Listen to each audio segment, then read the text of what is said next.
we do, let's take a look at what they had to say about this match. My name is Eduardo Cunha, and I'm from Portugal. My name is Guillermo Castilla. I'm from Spain. My strategy for this tournament was using the Zacian Calyrex combination to set up a solid board position with Thunder's Incarnate, especially using the Dynamax mechanic. That's going to be one KO to start the turn. My overall strategy is to take advantage of my Dynamax, trying to style the opponent Dynamax. One hit knockout. My comfort with the team and my understanding of its inner works will really help me win. Have to take advantage of the damage and the speed control. He is one of the greatest European players of all time, so it's a honor for me to share the final against him. Winning Worlds will be like a dream come true, honestly. Never would have thought one day being able to be the world champion. Pokémon is something that it was in my life during many, many years. Winning Worlds would be the top for me. I'm going to try my best to knock out every single one of their Pokemon. I think he's really good, but I'm better. Let's get into it, Lou. I'm so excited for this, and everyone, let the players know that you're cheering them on. Here we go, Lou. Out of the blocks for Guillermo, it is Lunala paired up with that Regieleki. And on the opposing side, you love to see it. Gastrodon and Rillaboom, three of the Pokemon we talked about, Lee, are on the field. Yeah, well, it makes a lot of sense for Eduardo to have that Rillaboom out and the Gastrodon, especially when you do have the threat from that Regieleki that has those big, devastating attacks. The one thing, though, that Guillermo has in his favor is if he does decide to go Dynamax here, go for that Max Lightning. It's not going to be very effective, but it will change the terrain and it will give him a bit more immunity from those potential yawns that come out from this side of the field. Well, Regieleki's just going to get in on out of here and retreat in favor of the Incineroar. That's going to be able to throw a cheeky Intimidate down against that opposing Rillaboom and negate some of the offensive pressure it will be emitting, as well as allowing Guillermo the opportunity to use Fake Out in the following turn. Lunala's also going to play a little bit defensively, going for a Protect, doesn't want to get its Shadow Shield ability broken so early on. As Rillaboom goes for the knockoff, that would have dealt super effective damage and been so destructive to Lunala. Gastrodon following up the Icy Wind, revealing its disruptive speed control option. It's only going to catch the Incineroar, however, lower its speed by one stage. But already Eduardo is applying that lovely mix of offensive pressure with the knockoff and setting up a little bit of speed control with Gastrodon. Yeah, it's a great lead here from Eduardo and going straight on the offensive here with that knockoff to potentially get rid of an item, which would be so beneficial for that Lunala. You know, it does rely on that Power Herb for the Meteor Beam to get that boost, but if you can knock it off, then it takes it out of the equation. And really wise to Fake Out into the Rillaboom as Lunala gets the blind hypnosis straight into Rillaboom, identifying such a key threat of a Pokemon and shutting it down so expertly. Rillaboom, as you can see, is fast asleep. It's not going to be doing anything this turn, leaving the pressure up to Gastrodon to be able to capitalize on this situation and going for the Icy Wind. So it is going to break the Shadow Shield on Lunala and lower the speed. But I think that was a fantastic turn for Guillermo going forward in the match. Yeah, going for that hypnosis and actually hitting it is huge. The payoff here takes away the threat of that Rillaboom, where we know it's got that knockoff. It is going to threaten it really hard, and now the Lunala free to potentially go for some on the offensive or even go for another hypnosis into that Gastrodon slot this next turn. I mean, that would be incredible seeing a double blind hypnosis, but I particularly love the knockoff on Rillaboom. When Rillaboom first came into the format, it was on almost every one of that Pokemon, but then it's kind of faded off in, you know, recent months, and you having a little bit more of a diverse Rillaboom, but being able to have the knockoff here, not only is it great to deal super effective damage, but you can remove a pesky item here or there. Lunala going for the Protect again. It does not want to have to take any unnecessary damage as Rillaboom takes a second turn of sleep here. Gastrodon is going to go for the yawn. So you can see Eduardo really targeting down into Lunala, but Incineroar's going to give a little bit of respite by going for this passing shot. So again, Guillermo really targeting down Rillaboom. It's weakening its attack stack once again and allowing him the opportunity to pivot. If you're Guillermo now, you want to try and capitalize on this situation and try and pick up a KO before that Rillaboom wakes up or switches out to reset the Intimidate drops. Yeah, you make a really good point, but he is using his time wisely. He's getting the Intimidate onto the Rillaboom already, and now utilizing that parting shot to further reduce the attack power of the Rillaboom, taking away its capabilities, and now getting the Groudon onto the field in a much more comfortable position. The Rillaboom is asleep. There is a potential it can wake up this next turn, but it is in a position to potentially get a big fire type attack into that slot and try and remove it before there is any further threat from it. I completely agree. I also worry about that Gastrodon, however, though, because it could be in a position to go for a yawn into that Groudon. Incineroar's going to switch in for the Lunala. I think it's wise to get it out of there. It certainly was very threatened. And to throw another Intimidate down against this Rillaboom. Groudon this time is going to go defensively. So Guillermo really trying to switch up ball positions to gain momentum as Rillaboom takes another turn of sleep. Once again, it's just going to be up to Gastrodon to give us action this turn. And it was going for the yawn into that Groudon. Yeah, and the other thing that you've got to think of here, where Guillermo's been very cautious, he's just playing what he's doing, what he needs to do, not taking any risks at the moment, and really wearing down statistically the Pokemon on Eduardo's side of the field. This Rillaboom now taking another Intimidate down, another stage of its attack stat. Still asleep, and the Incineroar coming in now has the opportunity to go for a parting shot here, and all the time this grassy terrain is running out of turns. Well, it's going to be a double switch for Eduardo, realizing the situation just wasn't in his favor.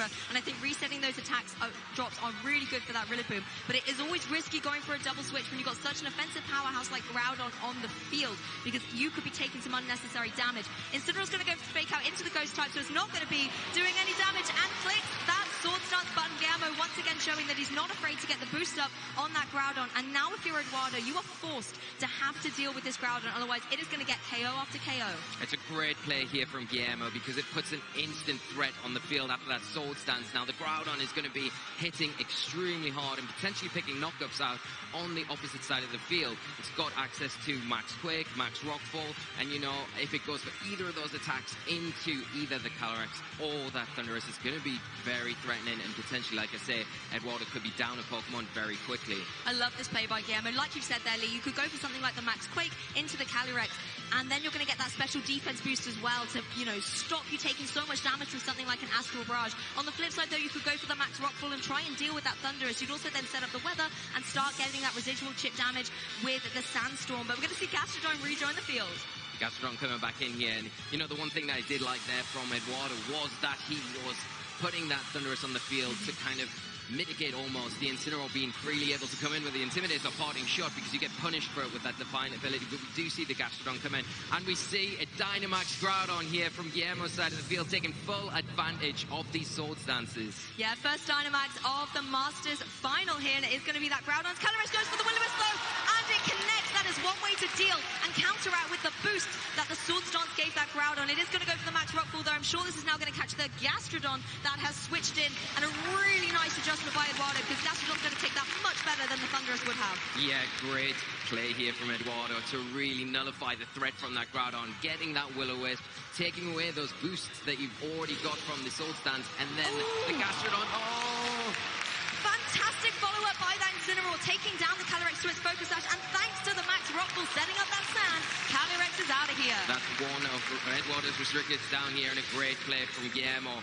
The adjustment from Eduardo was great there to bring in the Gastrodon to take that big Max Rockfall, resisting that, getting that Will-O-Wisp off. You thought, great, he's got himself in a position, but no. Guillermo coming back with that Thought Trough, taking it down to the Sash, and smartly, because he used the Rockfall there. It doesn't matter if it's not effective into the Gastrodon, it's doing its job. It's taking down that Calyrex that was on its Sash now with the residual damage. Also, if you're Groudon, yes, you've been burnt, that's super unfortunate, but at least now you cannot be put to sleep by a yawn, because you can only have one status affliction at a time. So if you're that Groudon, you don't have to worry about Gastrodon going for yawn, and it kind of shows a little bit more of Eduardo's targeting, and you're going to be forced to go for the partner Pokemon if you want to go for those yawns. Regieleki's going to join the field, though, very happy to be here in the Grand Finals, as Thundurus goes for the Protect. Yeah, just want to kind of try and waste these Dynamax turns. There's two more, obviously this one and one more after this for Guillermo. So Eduardo wants to try and stall these out, get through these turns without taking anything else as a loss here. So you're going to see the Gastrodon, like you say though, the burn on that. Oh, it's an Earth Power into the Regieleki. Oh, it gets the one-hit KO on Regieleki before it's able to do anything, Lee. This is one turn after another here. You know, you're splitting the turn, and then pow, these slower Pokemon are picking up the knockouts and showing why they've been chosen to be here, because they are the impactful ones. What a great predict there from Eduardo. predicting that the Regieleki coming in there, using the Earth Power and picking up a huge knockout on what is a massive threat to Eduardo's side of the field. Hey, we have not hyped up Gastrodon for 4 days for nothing. You can see how well it is fitting onto this team. Being able to get that KO, then stop Guillermo from being able to capitalize on having such a offensive and speedy Pokemon like Regieleki on the field. Lunala's going to come in and have to take a taunt. I love seeing this choice on a Defiant Thunderous. You know, you still are able to shut down those status moves, but Lunala's not going to fall for it, not going to go for any Hypnosis here. Instead, the Moongeist Beam. Going to jump up into the sky and fire down a beam of light into that Gastrodon, but you can see it's barely doing anything here. Gastrodon able to survive as Groudon's going to follow up the Max Quake. I like this being able to get good damage onto the Gastrodon and the KO to boost knockout and get the special defense boost. Poor Gastrodon's gone. Not able to take that double up there from the Lunala and the Groudon. A huge knockout, huge advantage that Guillermo's just giving himself there and not going for that Hypnosis, kind of suspecting maybe the Thunderous is going to have something like the Taunt to shut down that option. And also it is kind of risky in that situation because of the low accuracy that something like Hypnosis has. Going for the more consistent option and really capitalizing in this position. Now Eduardo forced down to the last two remaining Pokemon. So Rillaboom is going to rejoin the battle, set that grassy terrain up, but it is still taking a little bit of a nap here. I have to really credit Eduardo's Thunderous in this situation. You know, we often see a Thunderous and go, is it Defiant or is it Prankster? And having that flexibility of still having status support moves while also being an offensive powerhouse on the field allows Eduardo to be able to go for those moves. Unfortunately, however, for Eduardo, Guillermo seems to be in such a strong position. You've got both of your restricteds here on the field. Yeah, you do, and I think the one thing that Eduardo does have in his favor is he's still got access to Dynamax and something.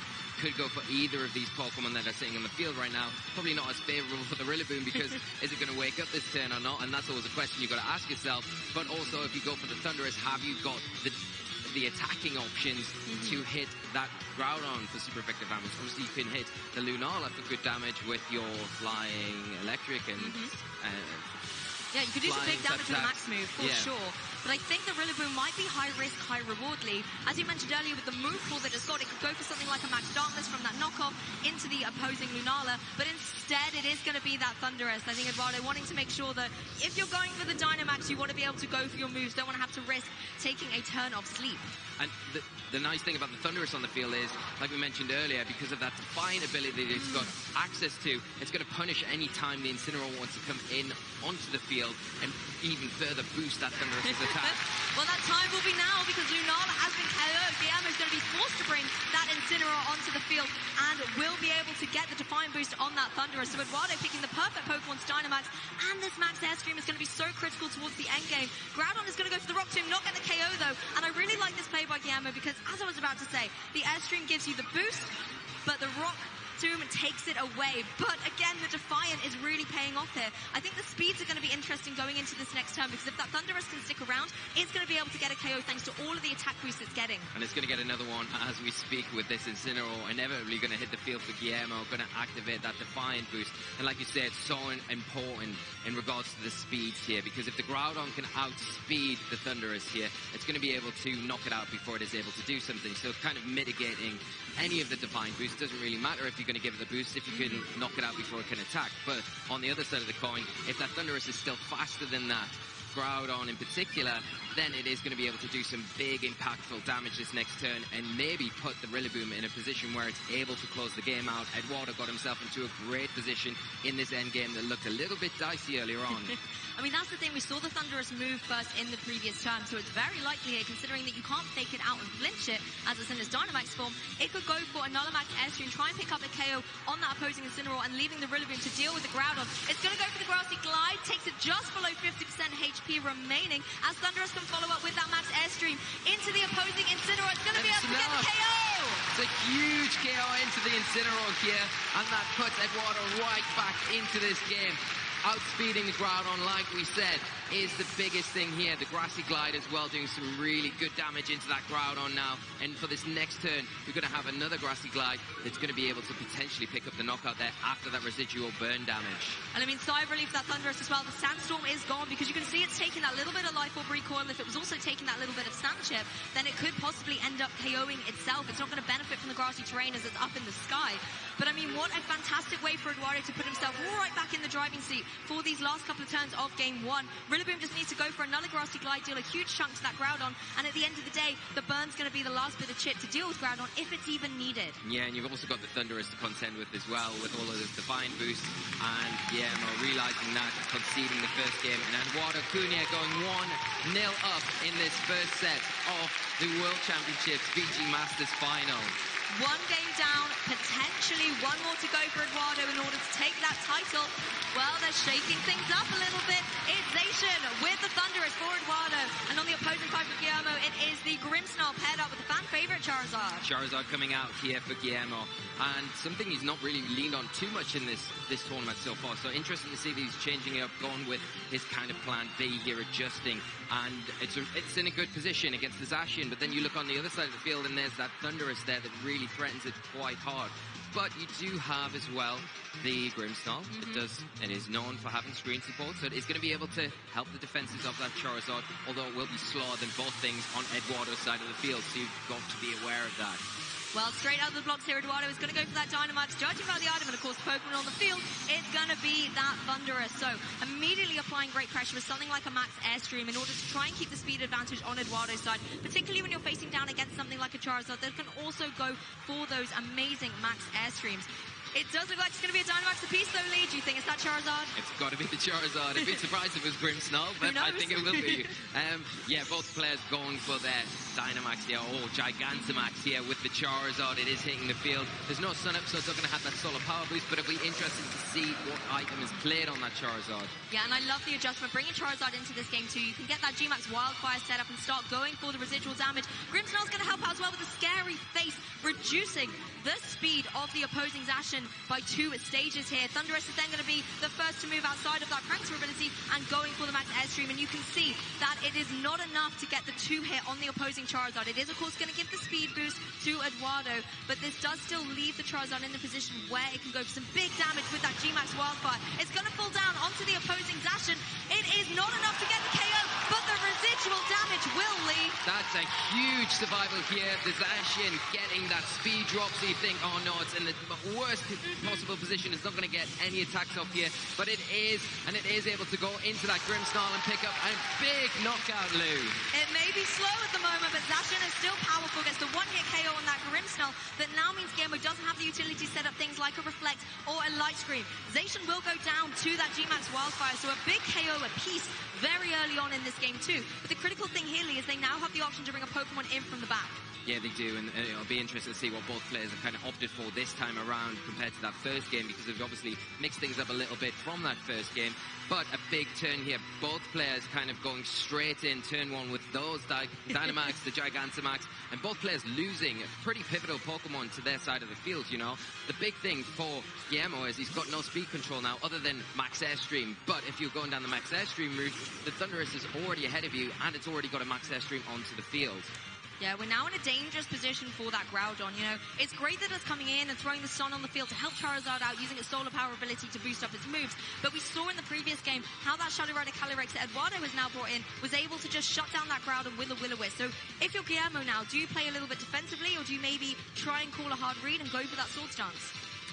It's hard to say, but the big thing is now when you look at the Calyrex, you'd be a bit concerned about the Focus Sash there, because you know, you need to break that, but with the residual damage that you're seeing, not going to get that, as we see that Charizard just go for the Max Guard this turn.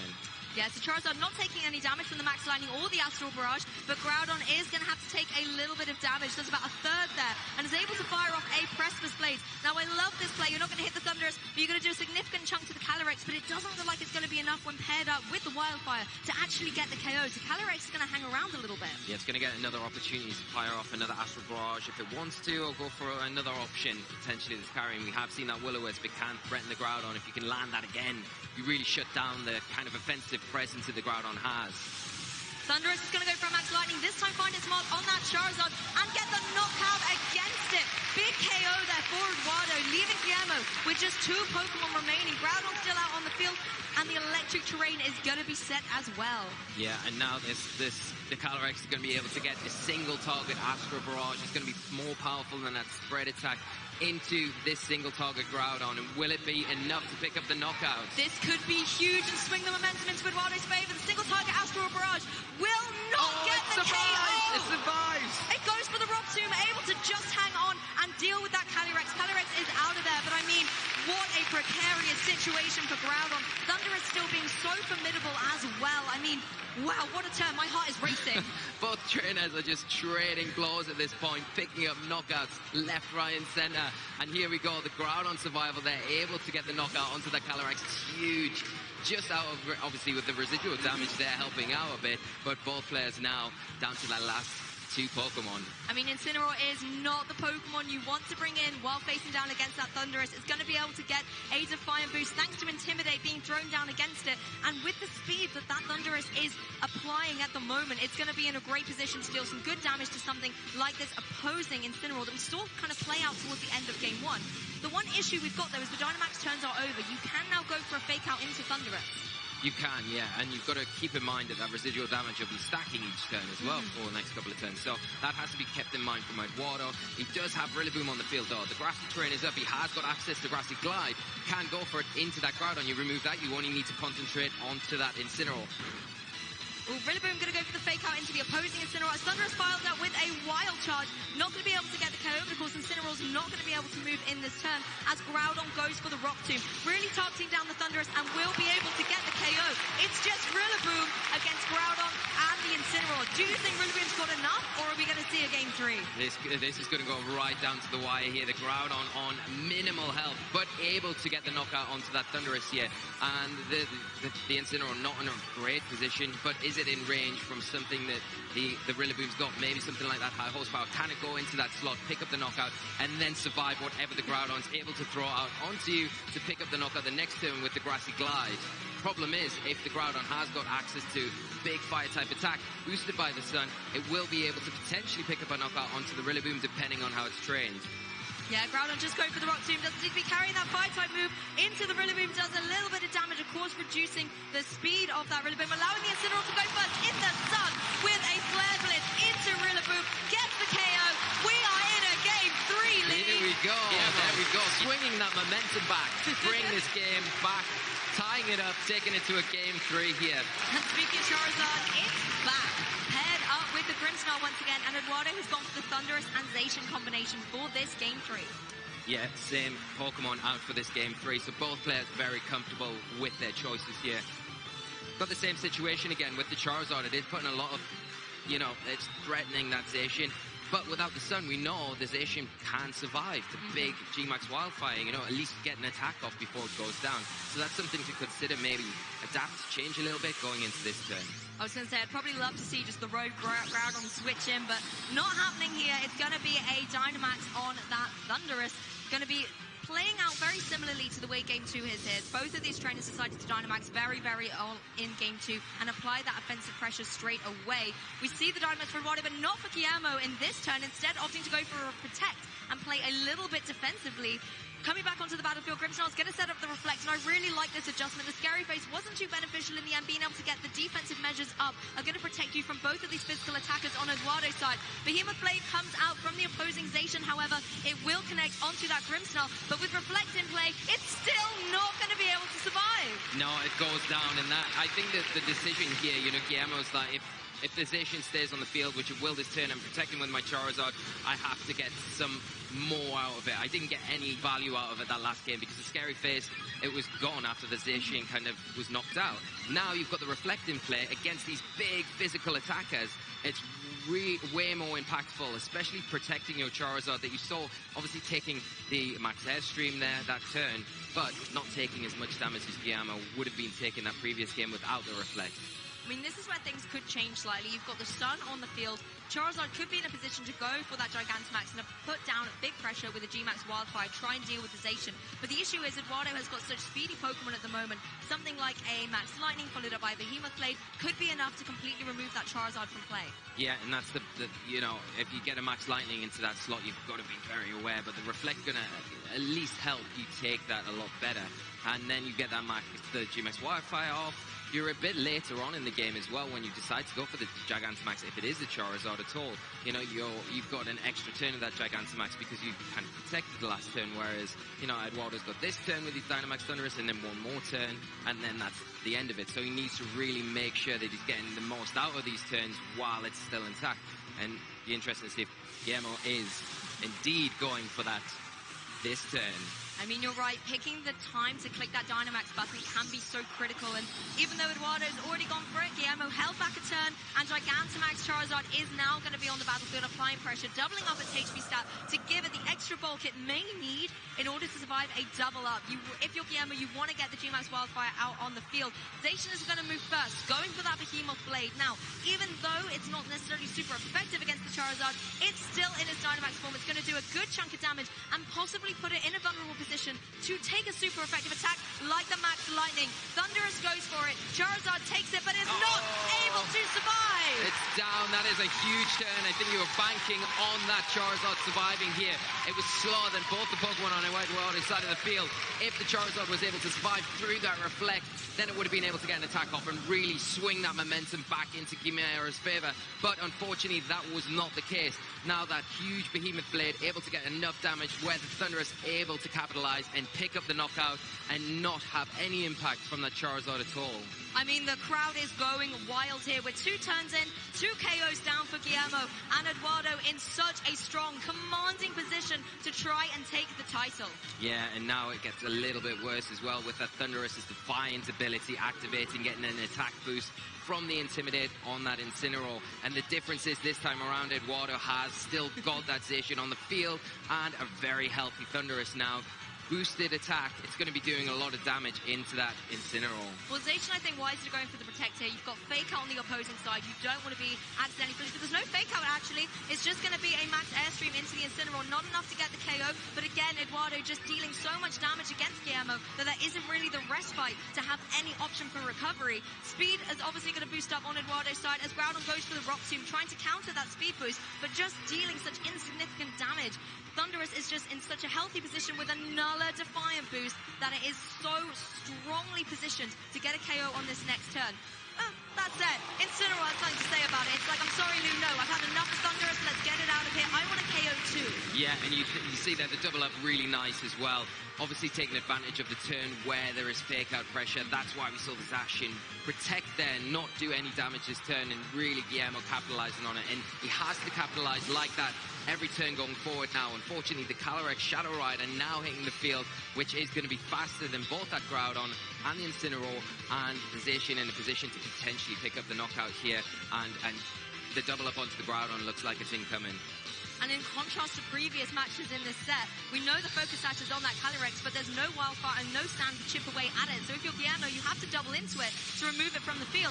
Zacian's going to go for the Behemoth Blade into Groudon, not dealing too much damage, but just chipping away at it to allow the Calyrex to return with an Astral Barrage. Now, the Grimmsnarl earlier did not set up a light screen, so this is going to deal big damage, get the KO on Incineroar, and put Groudon in range of the KO in the next turn. This is getting right down to the wire here. We are seeing that Grimnir ability activating, getting a boost in its special attack for the Calyrex here, so it's going to hit even harder that next turn. Precipice Blades does connect, but not enough to take down the Calyrex here for Eduardo. I mean, you get rid of the Zacian and you bring Eduardo down to the last 2 remaining Pokemon, but we've already seen the way the speeds are playing out. Rillaboom's going to join the field, however, set that grassy terrain, and I think Rillaboom's one of the key Pokemon in games 1 and 2. But in this game 3, it's really been coming down to the way that Thunderous was able to pivot around and have this Calyrex in a position where it's going to be able to get a KO. Yeah, and I think the key factor there was how long that Zacian was allowed to stick around on the field. And as we see, Eduardo Cunha is your 2022 Pokémon World Champion! Incredible games, incredible set. Massive congratulations to Eduardo, our 2022 Pokémon World Champion. That was incredible.